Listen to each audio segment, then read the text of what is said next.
Bueno, muy buenas tardes. He tenido la oportunidad en mi condición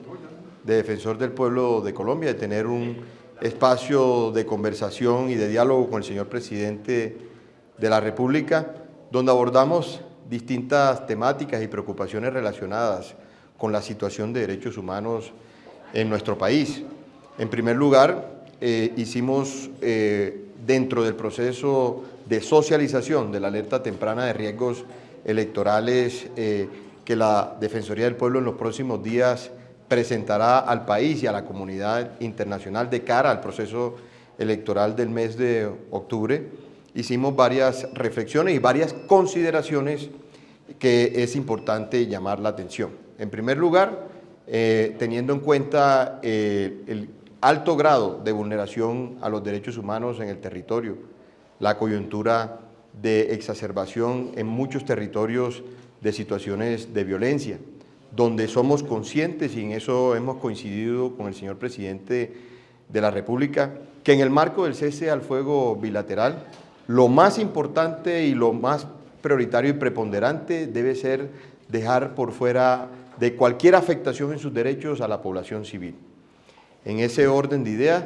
también le expresamos lo que tiene que ver con el mapa de riesgos en materia de derechos humanos frente al certamen electoral del mes de octubre, donde le expresamos preocupaciones en unos territorios debido a la injerencia, a la presencia, al control territorial y social que vienen adelantando las distintas estructuras armadas irregulares. Le expresamos a su vez al señor presidente de la República el acompañamiento desde la Defensoría permanente a la política pública de paz total, pero le hicimos una precisión muy puntual y tiene que ver en exigirle a los grupos armados ilegales el cese inmediato, óigase bien, cese inmediato de cualquier afectación en los derechos humanos individuales y colectivos de las poblaciones en el territorio. Y cuando hablamos de cese inmediato, estamos hablando que haya un proceso de descontaminación del territorio, es decir, que se eviten la siembra de artefactos o de minas antipersonales que están inundando el territorio en unas regiones más que otras, pero que esto afecta de manera individual y colectiva a las distintas comunidades, y esa es una preocupación que el señor presidente hemos compartido. En segundo lugar, es importante que haya un cese inmediato en la afectación en lo que tiene que ver con las actividades de las extorsiones,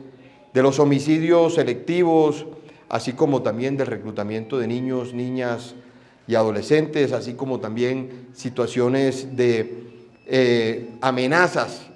y más de cara al proceso electoral que se avecina, donde se incrementan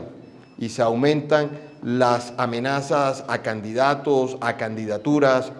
de manera de que en los próximos días nosotros como Defensoría del Pueblo vamos a presentarle al país y a la comunidad internacional esta alerta temprana de riesgos electorales que enmarca todas las situaciones de riesgos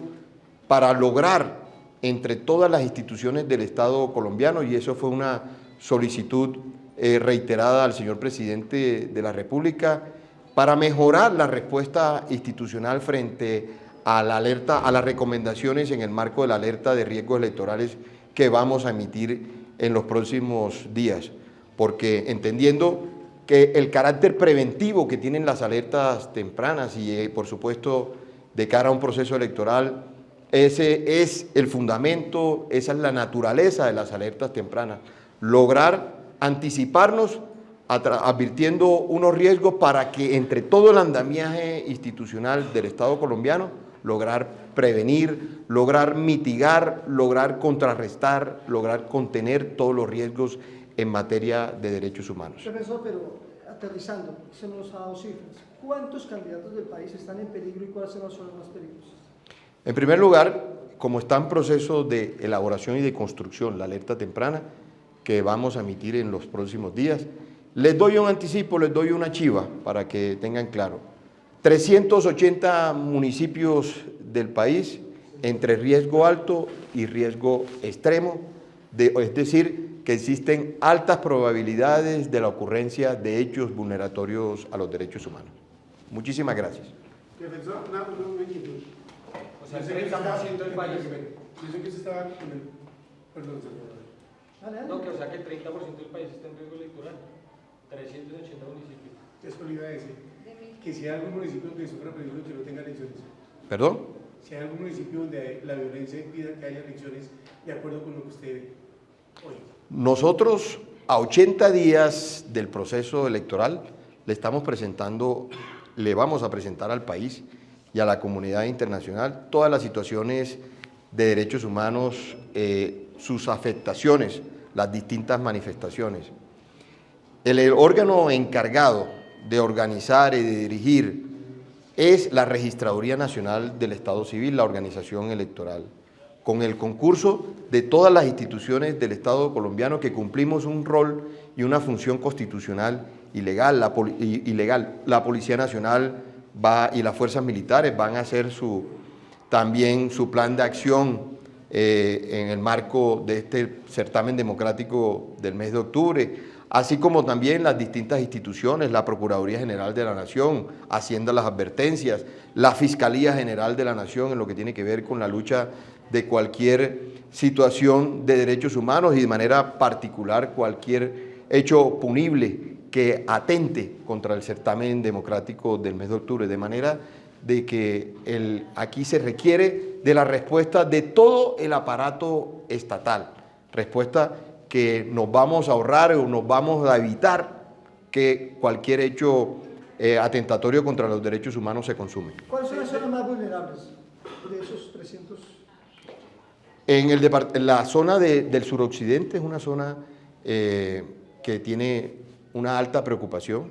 habida cuenta de que allá hacen presencia las distintas estructuras armadas criminales, allá hace presencia las disidencias, las distintas facciones disidentes de la FARC, las facciones de Iván Mordisco, del Estado Mayor Central, la Segunda Marquetalia, también el Comando Coordinador de Occidente, hace presencia el Ejército de Liberación Nacional, y ya vemos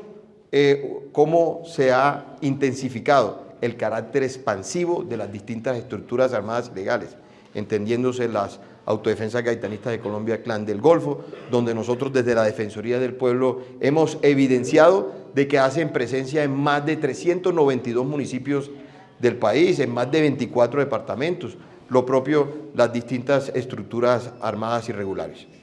Señor defensor, mientras usted estaba con el presidente, usted mencionó ahorita las Autodefensas Gaitanistas o Clan del Golfo, sacaron un comunicado que dice que van a combatir al Tren de Aragua en la capital de la República y en Cundinamarca, que porque el Estado no opera. ¿Cómo entiende usted que delincuentes